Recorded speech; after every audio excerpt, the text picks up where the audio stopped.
Well, thank you everybody for joining us tonight. My name is Bob Truby, and I serve as the director for the Emerging Scholars Network, which is an effort to equip and encourage developing scholars who follow Jesus together. There's been a 100-year debate that is ongoing about origins. And tonight's conversation, I think we'll take that in some different directions that might be very enlightening and illuminating for us. And so I'm really looking forward to that. Before I introduce, different from most of the conversations, I will not be doing the interview tonight, so I'll be introducing both our interviewer and guest in a moment here. But before we do that, I just want to mention that tonight's conversation is recorded. If you want to adjust any of your audio or video settings in terms of the recording, that would be a good idea to do now. If you continue to enable those, you can send to Allow InterVarsity to use our recording and any screenshots of the conversation for InterVarsity purposes. And so I'll stop the recording for just a moment so that you have a chance to adjust your settings if you'd like. Let me highlight our guests for the night.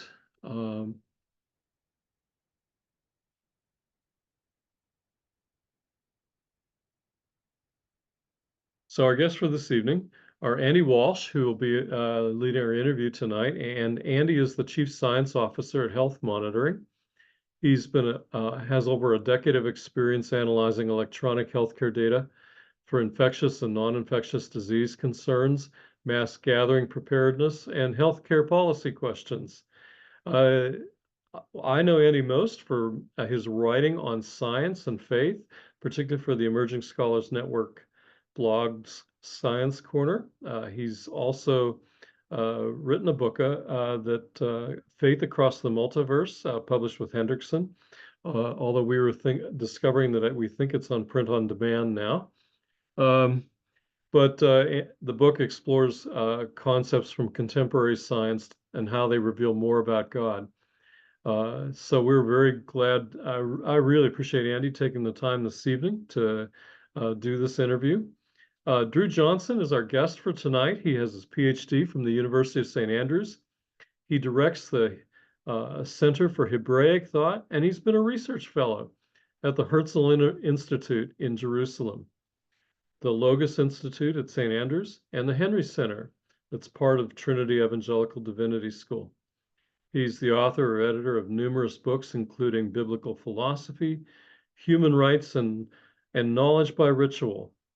He is ordained as an Evangelical Presbyterian Church minister, and he's the co-host of the OnScript podcast. So with that, I'm going to turn this over to Andy and Dru, and you'll want to make sure you unmute your mics, and I look forward to hearing what both of you have to say. Thank you, Bob. Thanks, Bob. Good evening, everybody, or other appropriate time of day, depending on where you are. And welcome, Dru. Thanks for making the time for us. Yeah, I'm excited. So Bob gave us a little bit of your credentials. But you've written this book that puts Darwin and the intellectual world of the Hebrew authors of the Bible in conversation. And you start that off by saying how they're both interested in origin stories, or they both provided us with origin stories through on the origin of species and through Genesis, and arguably other passages in Scripture as well. So you have an interesting origin story of your own on your website, and I was wondering if there's anything from your own origin story that you'd like to share with us, in particular if there's anything that you think makes you a good author, or made you the fit author for this book. No, I have no idea how I got to write this book. Outside of the Henry Center blessing me with a sabbatical so I could do the work. But no, I mean, I came through psychology, which is originally what I wanted to do, is be a research psychologist. And I think looking back, that was mostly because I was very interested in research design and statistical method, and I just happened to fall into psychology, and it was a good place to do it. And then I got talked into going to seminary by a friend and went there instead and kind of changed courses. But I always had that kind of empirical bug. And I even remember before I was a Christian in college, reading Darwin and reading bits about it, going like, yeah, okay, this makes a lot of sense, but how does this work out? And kind of deferring the, oh, I'll figure this out someday. And then I found, like, late 40s Dru still had not spent the time trying to figure anything out. So this sabbatical was the chance to try and figure some things out. And if anybody's had the time to read the book, they realize I didn't figure that much out, but I figured out a few strategic things that helped me think about other things. So hopefully it'll help other people as well. Okay. So that gave us a little bit of the origin story of the book. Also, are there any other tidbits of how this book came to be that you think are relevant? It's funny. I hadn't thought about this until you asked this question, but when I was in the military, I used to work in counter narcotics down in Colombia in the Amazon jungle, in a little like forward, out, what do they call them? Forward operating bases out in the middle of the Amazon, like 30 people, mostly Army Special Forces and some technical people like me. And I was also taking a biology class at that time in college, and I was in the Amazon jungle going on patrol, like in the most biologically diverse and rich place in the world. I mean, they do National Geographic specials not far from where we were after the war calmed down. Um, and I think there was this, like, the jungle is quite shocking to me. Like, what does jungle smell like? It smells like death because a third of it is rotting at any given time. Everything is danger. That nature red in tooth and claw, which a lot of people like to back off of Lord Tennyson's saying, and they're trying to renegotiate how red in tooth and claw these processes are. But the Amazon jungle would absolutely convince you that everything, and I'm just talking about the plants, not the animals. The plants are red in tooth and claw. So I think I was, even in college, because I was in the military at the same time, I was having a pretty rich, diverse experience that was pushing me into a couple directions. Our bodies totally matter about everything. And I became a Christian in that period as well. And I never kind of lost sight of the fact that embodied experience is really important. And the world is wild in ways that I could not have imagined. And I probably didn't even appreciate that much as an 18, 19, 20-year-old kid in the military. So. Yeah, great. Thanks. I believe it's the Amazon rainforest, so I do not have personal experience there, but I believe it's there. One of the other interesting things about it is that there's whole entire ecosystems that grow out of the trees. Right. So there are plants that grow out of other plants because there's just so little, so few resources, right? That they have to kind of recycle and make use of every last little thing that's available. Even I thought it was insane. The whole experience. I mean, I deployed there like 9 times over 7 years, and every time I was shocked by the biology of the place. Yeah. Anyways. Sure. But that is, as it happens, one of the main themes of your book. So, a bad summary of your book might be that you're imagining if a time machine put Charles Darwin and the authors of the Bible in conversation with each other, and they had a universal translator or a Babelfish or something, so we didn't have to worry about language barriers. There's still that conceptual barrier, right? What do they actually have to talk about? What do they have in common? Right. And so you're to be answering that question, and there's 3 topics that you hit on. One of them being scarcity of resources as major theme in both of those texts, and a big part of that conversation starts off from your translation of the name for the person who was created in the early chapters of Genesis. Oh, okay. Yeah. Right. So that kicks off kind of a theme that you draw out through much of Genesis and the Old Testament. So can you tell us what that name is and how you arrived at that particular translation? Yeah. So it's one of I'm a biblical scholar. I mean, that's what I do for a living, right? So that was probably obvious as if you were reading the book, and I'm not a scientist. But one of the great travesties of English translation in my book is that God's personal name gets translated out as a title that we don't even understand because we don't live under lordship rules. And the title of the man gets translated into a personal name. So Yahweh gets translated into the Lord, and Adam Adam gets translated into Adam. The guy is not named Adam. It's a play on words, and he's often not even called Adam. He's called the Adam, the Adam, the Adam. Almost everywhere where you see Adam or the man, it says the Adam, which is Adam from Adamah. So Adamah means dirt, soil, or ground. So you can call him the earthling, the soiling. I think I end up calling him the dirtling is the one I prefer. Yeah. Because it's not used anywhere else, and so it's unique, I guess, in the English language. But it's, again, you start off with a guy who's called the dirtling because he was taken from the dirt, which creates a whole series of perplexities as well, because the animals are also taken from the dirt. The animals are also given the breath of life, just like the man is. The animals are also called living creatures, just like the man is. So then you have this whole puzzle of, well, what makes them different than this other dirtling thing outside of he is called the dirtling? Yeah, and even right. So then we get the passage where a partner is sought for the dirtling among all these other creatures, right? Which kind of also suggests a level of equivalence, Right. that is perhaps a bit puzzling. Yeah. So then that topic of dirt, right? So you draw out a number of passages that talk about the land and the dirt and the soil.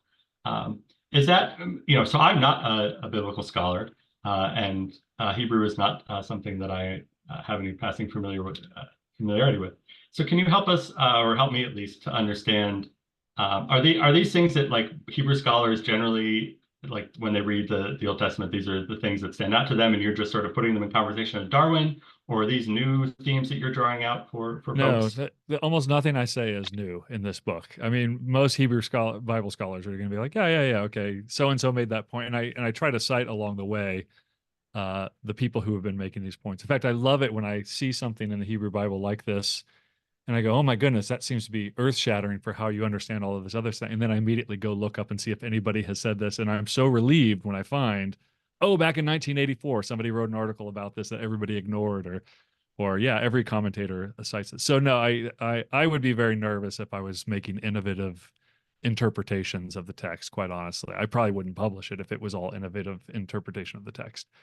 There are some innovations in the sense that I pay particular attention to the literary structure of the text in a way that there's a few generations of biblical scholars who wouldn't, for instance, think that the conflict and the resolution of a narrative would be determinative for understanding what that narrative is about, um, uh, which I would say is actually instructive. Character development, play on words, chiasms, all that kind of stuff. I think those all feature strongly in ordering the text. Again, the text doesn't have any punctuation. It's mostly scriptio continua, and which means it's letter after letter, all jammed together. There's no vowels on any of this biblical text in the Hebrew Bible, at least. There's no vowels at all, or functionally, there's no vowels. And so, what can they do? If you don't have commas, semicolons, em dashes, etc., you can't italicize, you can't capitalize things to make people scream. They use literary devices and structure in order to sort and make flow and structure what should be prominent, what shouldn't be. So I do a lot of that, and I probably am more of an advocate for that than some older generations of Hebrew Bibles. Not that they don't think it's important, it's just they weren't trained in it, and it's not what their particular lenses, and what they do is important as well. Okay, sure. That's helpful. And what that connects with one of the things that stood out to me was the sort of narrative from creation through the flood, and how that focused on the dirt, and how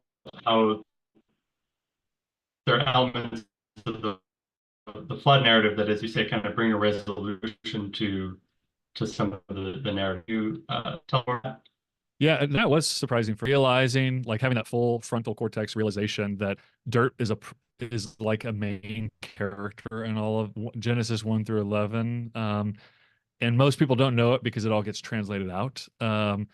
So dirt is from which the man is taken, dirt is from which the animals are taken, the man is taken, the dirt is the promise of return, and there's all this from which you were taken, though, it's very important in the text that things come from somewhere. I mean, Genesis 1 through 1:1 through 2:4 essentially is arranged as a genealogy. If you were to compare it to other kinds of literature, it reads like a genealogy, and it ends with genealogical. These are the generations of, which is only language used with humans, right? These are the generations of the dirtling. These are the generations of Noah. So you have this genealogical, here's where habitats come from. Here's where the proper inhabitants come from. The dirtling comes from the dirt. He works the dirt. He keeps the dirt. He cultivates the dirt. The dirt is cursed because of his particular participation in embodying the serpent's instructions. He's cursed to go back to the dirt. And then you have Noah, who is, his name is given meaning, and this is obviously everybody knows who reads the Bible. When they stop and point out, here's why this guy was named this way, or here's why this woman was named this way, they're trying to point out something significant. And Noah's name is meant he will bring rest, which is what Noach means. He'll bring rest from the curse to the dirt. It literally says that in the genealogies. When I teach, when I teach Bible, I tell my students, you don't have to read any of the genealogies in the Bible except for the ones in Genesis 1 through 11, because the information you need to understand the stories is actually buried in those genealogies. And so it stops to take the time to, and you say, well, wait, the Noah story is about the dirt. And then you get to the end of the story and you say, well, what was the conflict that came to and it's not really a story. It's kind of an account with weird layering to it. But what's the conflict that came to resolution? And we're tempted to say things like, well, it's wickedness of humans and the evil actions of humans. You're like, well, that's right. That was flagged up. But you get to the end and God says, I will never again curse the dirt because the wickedness of man's heart is evil continually. So God notes wickedness is not dealt with. That continues. But he also notes, but I am going to deal with the curse of the dirt, which is what Noah's name was given after, to bring relief from the curse of the dirt. So and then, of course, what does Noah become? He becomes a worker of the dirt, and he cultivates the dirt, and then he gets drunk and gets naked. Like everybody's got an uncle that gets drunk and naked, right? So he's that guy, and the story goes on, and then we run into a long sequence of patriarchs where scarcity is not a problem, but when Israel comes back into the land, scarcity is the number one problem. Water on the land and arable soil is right below the surface of almost every single conversation from Joshua forward. Yeah, great. Thanks. Like I said, I had certainly not seen those dots connected in that way before, and so I found that helpful. Oh, good. To be yeah. So yeah, that was helpful. Another thing that I really appreciated.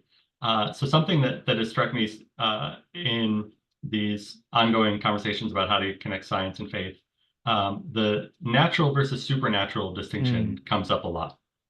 And as I've been in more of those conversations and kind of thinking through the Bible and reading different things and going, I'm not sure I understand where that distinction comes from in the Bible. I understand, why people make those distinctions, but I'm not sure where that distinction comes from in the Bible. But, I don't really have any authority to, to innovate theologically or in readings of the Bible. So you addressed that question as well, and I appreciated seeing that you kind of share a similar thought that these aren't exactly biblical categories. Right. Is that fair? And do you have any more thoughts on that? Well, yeah, I think the biblical authors think differently, and this is actually the central concern of the book. In some ways, this book is a side project to the kind of research I'm doing in general. My general train of research is the biblical authors had very sophisticated thoughts about the nature of the universe, about the nature of what it means to be a human, about the nature of ecological relations, biological relations, legal relations, political philosophies, ethics, obviously. They had lots of coherent, sustained philosophical thoughts about these things. Unfortunately, we get trapped in kind of Western supremacy mindsets where we think like, well, the Greeks were the first people to abstractly think about these things. And we're like, no, the Hebrews were doing this a long time ago. You just have to appreciate their way of speaking about these topics. So when you say something like, or you ask, is there a supernatural natural divide in Scripture? Well, you can do things like look for the word nature and think if there's supernature, but word studies aren't going to help you. You kind of have to think about, well, how do they talk about these things? And and we have a very mangled relationship post Enlightenment. We'll say, well, no, I believe in the laws of nature, the laws of gravity, the laws of electromagnetism, the physical constants in the universe. And then supernatural is when God stops those laws and does something instead. And I back up and I go, whoa, whoa, where did you get the metaphor of law? Like, why are you using a political metaphor to talk about physics? Which a lot of people have noted over time. The law of gravity is based on the political metaphor because it assumes there is a lawgiver who regulates the law and enforces that law. It's actually a theistic metaphor. So, like, it doesn't even make sense as a metaphor unless you have a god or some being or something that enforces it. And then you have to like do really wonky things like trying to understand how God would stop intertime or be outside of time and intervene. And I think the Hebrew approach to this is much more eloquent and natural, if I dare say, in the sense that I mean it here, is they believe God is involved in everything in the cosmos. Like they believe very strongly in cause and effect. I've written some other books to this effect, but they believe very strongly in cause and effect relationships, just like we all do. They just think God is part of that causal chain in various ways. And God has a stronger hand and a more distant hand in various aspects. In that they do believe that he can bend the natural world. They just don't think that that's supernatural. They think that that's for a very specific, like there's no Hebrew or Greek word for miracle. They're called signs and wonders because they signify something God is trying to instruct. And they cause people to wonder, like, how did that happen? Like nobody is ever asking whether or not something happened. They're asking by whose power, which God, like the prophets of Baal or Pharaoh. The question is by whose finger is this bending done? So I think they have a very naturalistic approach in the sense of strong cause and effect. They just have a different what we call metaphysical view of how things are ordered in the universe. In the same way, you can find similar approaches to this with people like Aquinas, in medieval philosophy, are trying to work out that same thing. Like, is God outside of time? Must he be? Does time exist? Is that a thing? Or is that just a handy, even physicists today are still struggling with, is time even a thing? And how would we Right. argue for it if it were, right? And there's really weak arguments for time. I find them compelling, but they're very weak, philosophically speaking. Right. So, Yeah, I mean, yeah, that's a whole other conversation. yeah, sorry. I don't want to No, rabbit trail. no. It's one that I enjoy, but I'm not sure everybody here signed up for that one. So yeah, so you mentioned in whose authority, and that there are other alternatives like the gods of Babylon and so forth. So that touches on something else that comes up a few places in the book, that this Hebrew creation myth or set of creation myths is qualitatively different from contemporary to them, not contemporary to us, Right. although also contemporary, also Right. different from our contemporary. But your point is about the contemporaries to them. Yeah, that there seems to be something very different about how they're approaching these questions. Can you highlight some of the points there? Yeah, I mean, it's very standard trope in biblical studies. You teach an Old Testament class, you read Genesis 1 through 3, and then you go read the Enuma Elish, the Epic of Atrahasis, or 1 through 11, I guess, Genesis. And you do see some similar topics, as you'll see in all creation mythology. And by mythology, I don't mean that it's not accurate or true in some way. I just mean that it's trying to explain the origins of the cosmos. But really and this is again why this book is kind of a case study on my broader thought, that I feel very strongly about, which is the Hebrew authors had, whoever they were, I don't know who wrote Genesis, even if I'm a strong Moses advocate for the rest of the Torah, but I don't know if Moses has a historical hand in Genesis or not, or I have no idea how this book came about. But whoever is putting this together is not merely telling us a story, although it does have narrative aspects to it. They're trying to help us understand the nature of the world as we find it, and then, or as they would have found it. And think of an Iron Age Hebrew or late Bronze Age Hebrew wandering those lands or settling in those lands. And why I think everything doesn't work. There's a brilliant book by a guy named Cornelius Plantinga, Alvin Plantinga's brother, called Not the Way It's Supposed to Be, where he kind of theologically explores, like, why is everything so messed up? Why are governments corrupt? And really does a great job of speculatively working that out.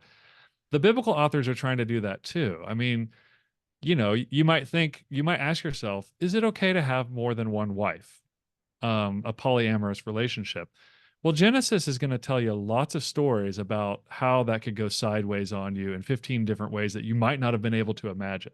David's story is going to also tell you stories about you can have babies with lots of different women. You can do that, but those babies are probably going to grow up and rape each other and then raise up armies to come kill you, right? That's David's sad song, is that. So you get all of these narratives, and narratives aren't just morality plays. They're actually doing very incisive arguing with you about the nature of how things go wrong and why they're wrong. And so the function of Genesis 1 through 11, I would say, is just one chunk at least, is to help you understand that, like, this is not just mere atoms smashing into each other. This is not a mere connection of physical cause and effect. There's actually something completely warped in the universe that causes glass to break in some ways, causes hearts to break, causes political systems to break, and corruption and cancer and everything all the way down.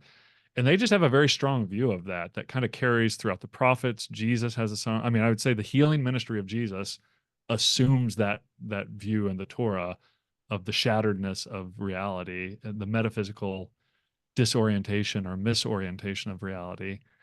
And that's kind of the through line. And so when you get to Revelation, it's not a surprise that it's not that reality is thrown away and started over again, because God doesn't ever throw away and start over again, but rather you have a reorientation of the same reality we've all already known. And now that it's rightly oriented and submitted to the reign of King, it can properly flourish. So in some ways, I really want to affirm that Darwin was deeply, profoundly onto something about the nature of reality that the biblical authors are also trying to tell you about. He didn't take a particularly strong metaphysical view on any of this. He took the kind of the in his lap standard view of naturalism of the day, which is what we would all take if we were him, and he ran with it.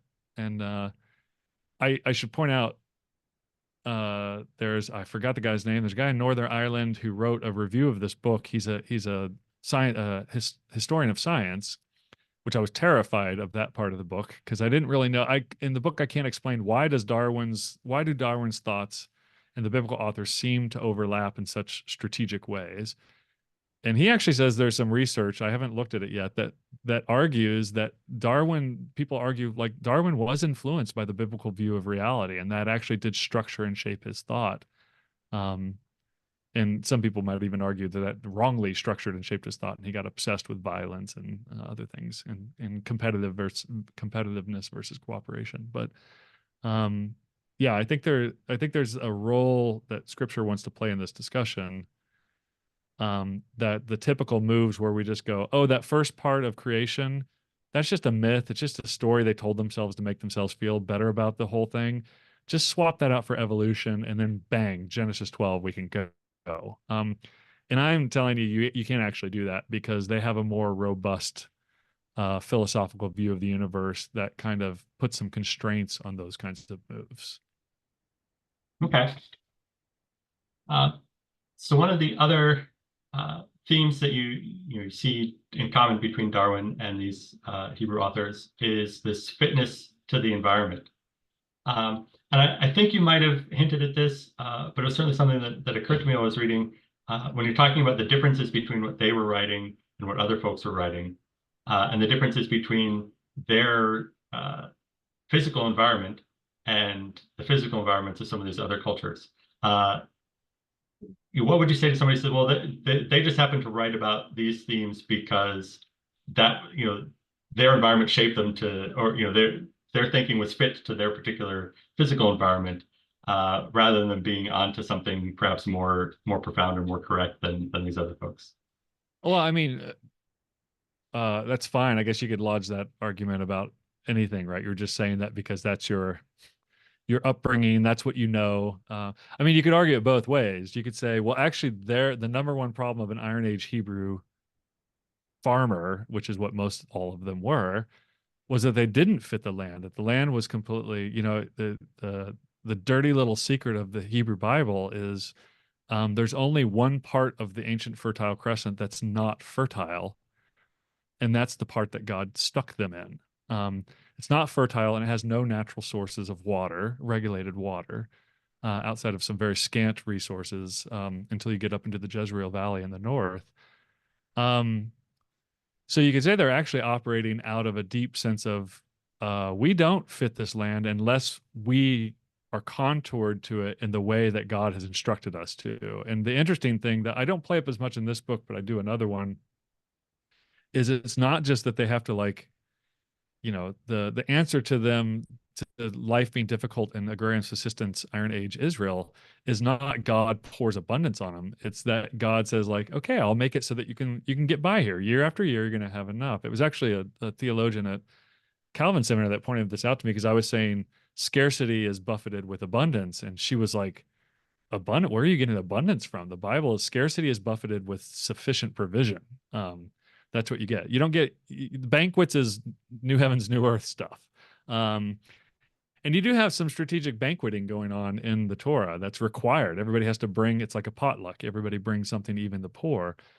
But they are day in and day out, they're trying not to starve to death. That's their number one goal. And they're in a land that if God does not bring the rains, they will starve. Famine will fall. It does in Genesis and throughout. Famine comes upon the land. That drives a lot of the action in Genesis and the book of Ruth, etc. And so fittedness to the land means they have to be morally fit to the land, which means they can't pollute it by prostituting their daughters or killing people or murdering their own children and sacrifices or oppressing the poor or oppressing the foreigner. So there's these unique dimensions to fittedness that Darwin couldn't consider as a part of his scheme because he doesn't believe that metaphysical relationship of God to creation existed, or he doesn't seem to be interested in it, at least. So it's a very unique view of fittedness, again, that includes God in the container called, the laws of relations, the laws of physics, the laws of political philosophy, etc. Okay, thanks. Is that what you wanted? What I want is to hear what you have to say. Okay. Sometimes you look like my mother's look of disappointment, so it's okay. I'm sorry. No, I'm just trying to listen. And I was also distracted a little bit. I see that Bob has put in the little promo code and so forth. So I think that's my hint that perhaps it's time to start thinking about taking questions from other folks. I certainly have other questions that I can keep asking, but I don't want to hog that privilege exclusively. I don't think I see anything in the chat yet. But since I've anything sufficiently controversial yet, maybe that's it. So I'll give you an opportunity to do so. Since I've broken up the flow a little bit, I'll go in a completely different direction. So you've even though this isn't really the main thrust of your scholarship, you've written a book in which you put two very different people in conversation with each other. So if you got to pick two other people or groups of people from throughout time, and maybe even made up people, right? Fictional people. This is okay. A free-flowing question.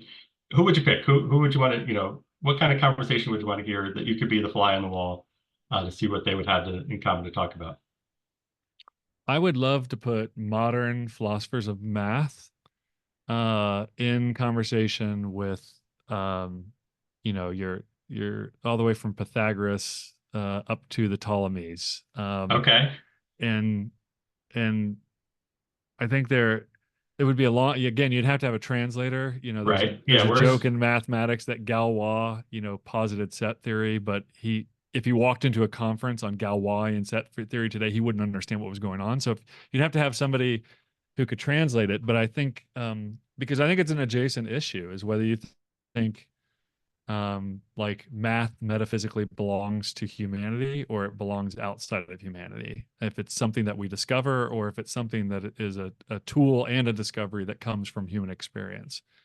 Obviously, I think the second one's probably more true. I think that's where the Hebrew authors would think about it.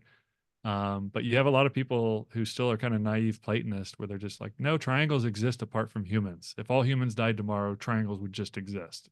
And I think the biblical authors are actually pushing us in a much more body-centric, social body and individual body-centric view of intellectualism. Wow, that was a much better answer than my question deserved. So thank you for that, because I just kind of threw that out of the field for you. Yeah, and that's curious. I would have guessed that most Christians, or at least most of the Christians that I've experienced talking to, would have leaned more towards the Platonic. Oh yeah, of course. God invented triangles, and triangles exist. And I've always had a hard time with that. Apart from, well, once you bring God into it, sure, we can ascribe all sorts of things to a God if we also ascribe omnipotence and omniscience and so forth. But yeah, I have a hard time understanding what it would mean for triangles to exist apart from like instantiation in three-sided things. Yeah, and there's, this is a general issue with the ideas of revelation as well. I have entire books I've written on this kind of topic, this particular topic that includes some philosophy and math stuff. But I back when people have trouble with that, they're like, but these are all ideas, all probabilities are true in the mind of God or something like that. I'm like, okay, fine, you make that move, then you can do whatever you want. The question is, does it matter, right? If a tree falls on a mime in the woods, does anybody care? Or if Jesus gave his Sermon on the Mount and nobody was there to listen to it, like not a single person, like, does it matter that he gave the Sermon on the Mount? So I think the biblical authors are going to say, like, yeah, no, that embodied historical experience actually matters for all abstraction, all learning, all skillful understanding, including mathematical understanding, which they were hip to as well. And so again, you can tell I'm keep on edging to cut them into the conversations, because I think the impulse is to say the Bible is a spiritual text that guides us about our spiritual lives. And I think that doesn't take the Bible seriously at all. That impulse is common in our culture. Mm-hmm. It absolutely shows no literacy with what the Bible actually says. And it doesn't take seriously what the biblical authors are trying to do, or what they're trying to get us to understand. They are, proverbially the prophet over our shoulders, pointing and saying, "Do you not see this thing that I'm trying to tell you?" Which I think is what Jesus, as the prophet of Israel, did as well.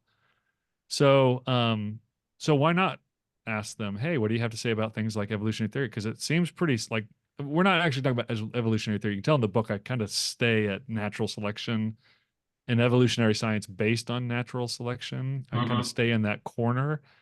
But it's a pretty eloquent theory that seems to make a lot of sense on the face of it. So why would we be surprised that the biblical authors would have some conceptual offerings to kind of shape or guide or point our views and on those topics? Like, what's possible and what is a no-go area? Right. Which the sex chapter was where I tried to outline some serious no-go problems. Sure. Yeah, you reminded me of the Jared Diamond in the Guns, Germs, and Steel book too, about and his notion that we tend to think of anybody who isn't from Western European civilization or Western European education as sort of not even conceptually or cognitively able to enter into these conversations.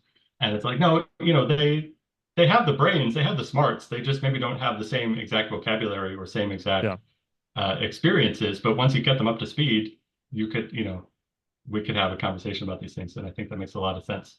It's a weird form of progressivism where primitivism is, millions of people have been killed on these views. Where the civilized people teach the uncivilized people how to live, they enslave them, they exploit them.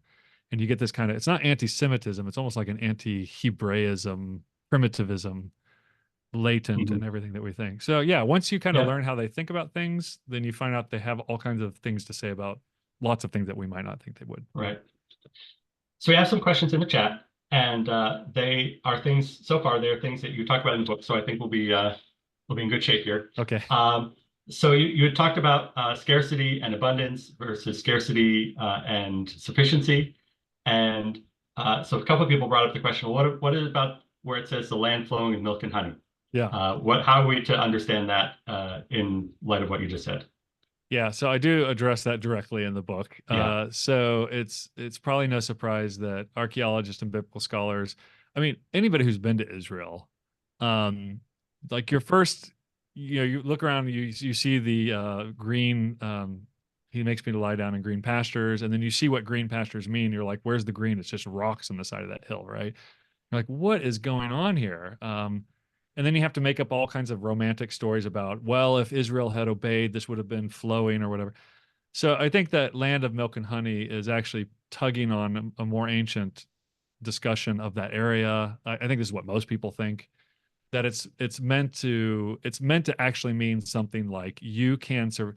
It looks impossible to survive here unless you have a high fortified walled city sitting on top of a deep well or a deep spring, which is what Jerusalem was. That's what Jericho was. It's what all Hatzor, Lachish, Megiddo, all of these were high fortified cities that were under attack constantly. It's funny, everybody will point out when you're in the area of Israel, ancient Canaan, there are high walled cities everywhere. Like they're all expecting to be attacked at any point.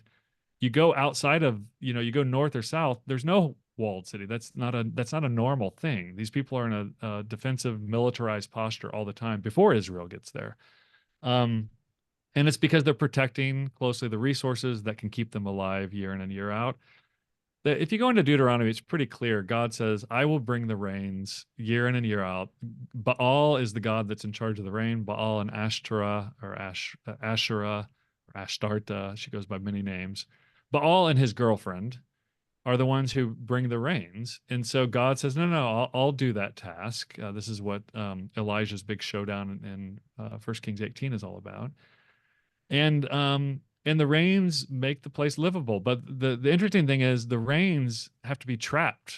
So if you just let the rains come and run off the land, you will still die there. You will not be able to grow food. So the people had to trap the water that comes for about 2 to 3 months during the year. They have to trap it in cisterns and they have to use it carefully throughout the year. And Israelites seem to be the first people to use modern agricultural technique of using ash and to make soils arable through mixing the soils. And so the promise is you can make it work. Now the phrase is the land will ooze or flow with milk and honey, or fat and honey as it is. And again, I think when you take the physical landscape, which every Hebrew would have known what the physical landscape was like, right? They could all look around and be like, milk and honey, where, what? Right. Milk could also it's fat or milk, halav, could refer to, you can grow livestock there, you can maintain livestock there, and honey would be a natural product. You can grow apiaries, or you can, like Samson stumbles upon a natural food source of honey, and even though it's unclean, he eats it. But I think the kind of lush, it's like people who imagine the Garden of Eden as this lush tropical forest. And it's like, well, there are some tropical elements to that region, more like a swamp, but probably not full of, tigers and flamingos. It actually required some work to keep it all irrigated, et cetera. So flowing with milk and honey is like, I'll give you some land if you can keep it, right? If you work it and keep it, just like the garden, like even the Garden of Eden, I'll give you some land, I'll put the plants there, but you have to work it and keep it. And the same thing for Israel. But the interesting thing to me is he brought them into the one, pardon my French, the one crappy part of the ancient Fertile Crescent, which made them utterly dependent on him alone and their moral behavior in the land in order to maintain their relationship with each other, with their neighbors, and all the families of the earth. So again, the cosmological, metaphysical relationship of Israel to the rest of the world is actually endemic to their view of scarcity fit and sexual propagation. That's where you get some pretty wide divergence between Darwinian thought in the natural sciences and what's going on in the Hebrew Bible. Okay. Well, that leads nicely to another one of the questions in the chat. Jason, I'm sorry, I'm going to go a little bit out of order here, but I will come back to your question. We had the question of what are the main areas of divergence between this Hebrew philosophy and Darwin's thought? I'll give the one biggest one for me. And it was the saddest, I was kind of excited to write on sex because, I thought my thought was you're writing a book on Darwin, you got to have something juicy to keep people hanging in there, right? Like some people will just get bored. That's the way it goes. And so I was like, okay, the sex chapters, that's where it's really going to be interesting. And it was, but for all the reasons I did not anticipate. That, sex is considered basically an inefficient, negative outcome, that if evolution had gone correctly, we wouldn't have biological sexes. Sex is onerous. It doesn't work. It's inefficient. It gets people killed. So instead we have sex. And we also have like unique features of dimorphic body types with certain animals. There's only a few animals, or there's a small part of the animal kingdom where males are bigger and stronger than females. And throughout the animal kingdom, I think this is true that most of the times males are more inclined to have sex more often in most species. So it's amongst humans and other animals, dolphins, apes. There's a bunch of odd collection of animals where the men are bigger and stronger and want to have sex more like most males do. And now you get the special condition it's called forced copulation in the evolutionary science literature. We call it rape or sexual assault among hominids. And it was actually in doing the research for this book that I first learned that everybody in the evolutionary sciences believe that all animals came about, or at least all hominids came about through forced copulation. That was the tailoring mechanism. That it was just the matter of fact. Rape is there's the whole book on this called The History of Rape by some anthropologists who are thinking about like what are humans, why are humans hard coded to rape, basically was the question. And so I do wince sometimes. I heard somebody recently who was saying, God used this very eloquent tool of natural selection to tailor us into the humans who are his image.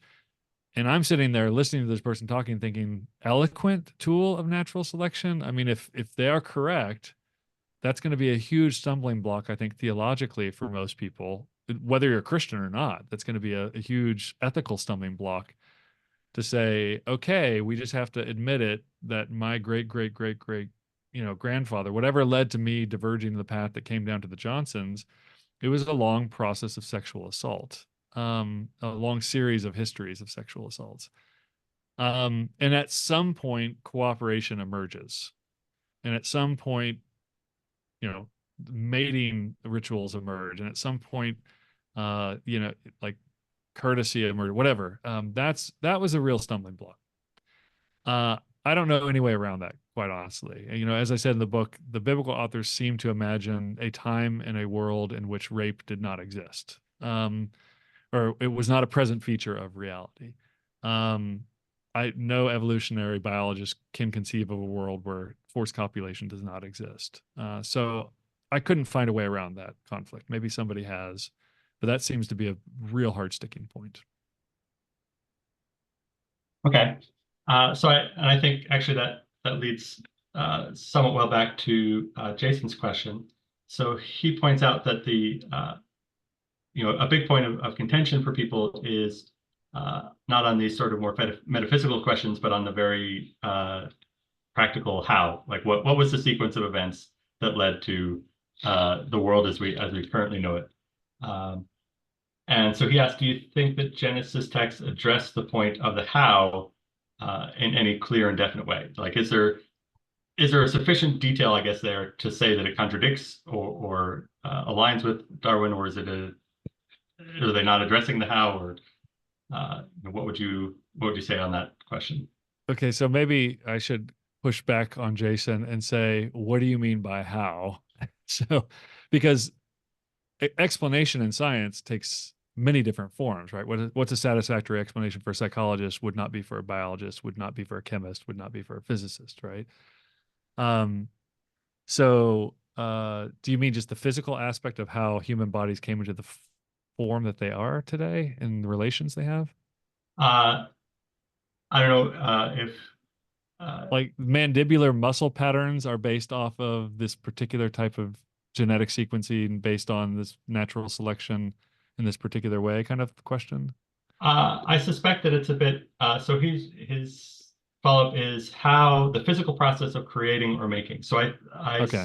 suspect it's not strictly humans, right? But the Yeah. whole sequence of events. And but yeah, Yeah. obviously you're right that there are many levels of detail that we could get Right. to on specific features to the big picture cosmology. And you have 2 minutes. Go. Yeah, well, and I think, yeah, so I see how things are made or formed. Yes, I think there are some really hard fences that they would put, but it's very minimal. So one thing, sexual reproduction, it seems to be not an area of naivete for them, but an area that they actually think is, oh, I can get a thumbs up here. I was trying to count one. So sexual reproduction, sexual differentiation, I think they think is key. It's the image of God is male and female. And in his image, he made them male and female. He created them, right? So sexual differentiation seems to be whatever happens, that's part of the plan, and that's the way it should be. It's not some accident that spills out that way. Also, habitat and inhabitant, which is that fittedness issue. They're very aware birds belong in the sky, animals on the earth, sea creatures in the waters below the earth. They don't seem to have an imagination for transitional species. I wouldn't hold that against them. They just don't seem to like think of the world. They think that, they think of the world kind of came packaged basically the way it is with some modifications over time. Because they do kind of refer to ancient sea creatures as if like we're not sure if those things still exist, but we've heard stories, right? So they're dealing with the world as they find it, and they don't seem to have a what we would now call a natural history story to tell. I will also point out, and I'm not being prickly, and this is not against Jason, I just have to point this out. Like, no scientist has an answer to the question of how things were made that will be true in 100 years, right? Like, so there's no scientist today who, so if you say, well, how did that come about? And then you just work your way down the layers, like, okay, well, how did that that biological feature organize that way? But did natural selection do that? Did natural selection with a cooperative aspect do that, or natural selection with a competitive aspect? Did it require a lot of death, or was it through flourishing? Like, there's no experiments you can do. There's no everything is done by large inductive inferences where we're like, we think this is what's going on. I would say I watched a lot of YouTube videos of scientists trying to explain evolution to popular. I was just interested in how they talk about it. And the one thing that actually I did not figure anything out by watching those. The one thing I did figure out is that, especially with evolutionary biologists, they, seem to be at a precipice of like the theories are fragile. You find one thing and you have to move timelines around very significantly. You have to change one new piece of information can change a lot of things, right? There's a cascading effect. And so I got the feeling just personally that there's a kind of an Einsteinian shift on the horizon, that there's probably going to be some view of evolution that's going to fundamentally shift in kind, that will still be an evolutionary view, but will more satisfactorily explain all the divergent data right now that cannot be explained by the current theories and thinking. There's just too much that doesn't fit in the pattern. There's too much that doesn't fit in the puzzle. So, so I'll be interested to see in 50 or 100 years whether any of the statements made today could still be accurate in the way that Newton's thoughts about gravity are accurate-ish. Ptolemy's thoughts about gravity are accurate-ish, but not given Einsteinian mechanics. All right. Hopefully that is satisfactory to Jason. And I did not see any other questions come into the chat, and we are reaching our time. So that's probably a good natural place to start our wrap-up process. Do you have some words for that, Bob? I do. Let me come on here. And actually, I'll just show a couple of screens here. We want to let you know about Jason's book. I'm sorry, about Jason, Dru's book. congratulations. Jason may have a book too coming here one of these days. But So anyhow, the book that we've been talking about for this hour has been What Hath Darwin to Do with Scripture? And we'd love to, I think we've just scratched the surface in our discussion here during this hour of some of the kinds of issues and the things that Dru brings in about from both the scriptural accounts and from understanding of Darwinian evolution. And so I'd encourage you to get the book and dig in further. It's available, and you have the link in the chat. The code you need is IVP ESN at the checkout, and you can get a 25% discount. And you can use that on not only Dru's book, but also any other books that you would want to order at the IVP website. And you might even consider ordering ahead of time the book for our next conversation. Our next conversation is on the book Awakening to Justice. It's a fascinating story about finding an old diary in a storage closet at Adrian College. And it turns out the diary goes back to the late 1830s, and an abolitionist by the name of David Ingram and Chris Momini, who discovered this manuscript, gathered a group of scholars together to kind of explore these abolitionists around David Ingram. And they ended up writing a piece together as a team called Awakening to Justice. And we have two of the members of our team, who are going to join us, Doug Strong, one of the first people to come on board on this project, and Jamar Tisby, who you might know from the book, The Color of Compromise. And we are very excited to have them. They're going to be on with us on June 20th, 24 at 3 p.m. Eastern Time, and the link to register is in the chat. And so we hope you will join us for that. Finally, we just want to thank everybody for joining us tonight. I want to thank Dru for taking the time to talk about his book, for Andy for doing this interview, and for all of you who joined us. We also want to thank our partner, InterVarsity Press, who arranges these interviews and works with us in setting them up. If you're not a member of the Emerging Scholars Network, I would invite you to consider joining that. Membership is free, and you just go to our blog.emergingscholars.org, and join up. You can also follow us on Facebook, Instagram, and X at ESN IVCF. And we have nearly 60 videos on our YouTube channel, youtube.com/ESN IVCF. And this interview will be uploaded and available so you can share it with the friends of yours who were not able to join us today. So thank you so much for joining us. And we will end our recording with that. And we hope you all have a great evening. And if anybody wants to stand for a few moments for just informal conversation, you're welcome to.